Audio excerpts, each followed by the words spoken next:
Охридскиот градоначалник Георгиевски и после 3 месеци откако е изготвен регистарот на дивоградби, не знаел на памет колку точно ги има. Оти не седнал вели да ги брои.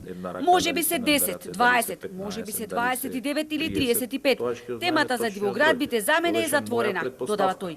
Кога ќе се изготвила студијата за влијание врз животната средина, ќе се направило мапирање на сите објекти и тогаш ќе се знаела точната бројка на нелегално изградени објекти кои согласно акцијскиот план имал рок од цели 2 години за да ги руши.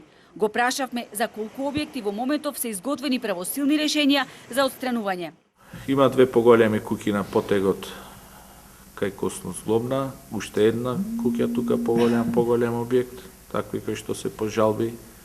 Хотелов Лагадин, има голем број на објекти кои што се во регистарот, меѓутоа се заштитуваат со тоа што се поднесени барања за легализација. Георгиевски не кажа дали во евидентираните дивоградби се и оние кои актуелната власт ги легализира од 2017-та, прекршувајќи итната мерка побарана од УНЕСКО да се стопира легализацијата на дивоградби.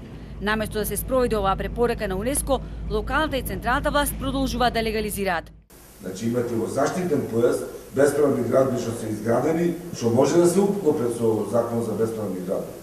Допрва општината ќе бара чаре и за плажите, каде концесионерите кои на диво работели по 7 години граде објекти од цврста градба, без никој да ги санкционира, навлегуваа во езерото.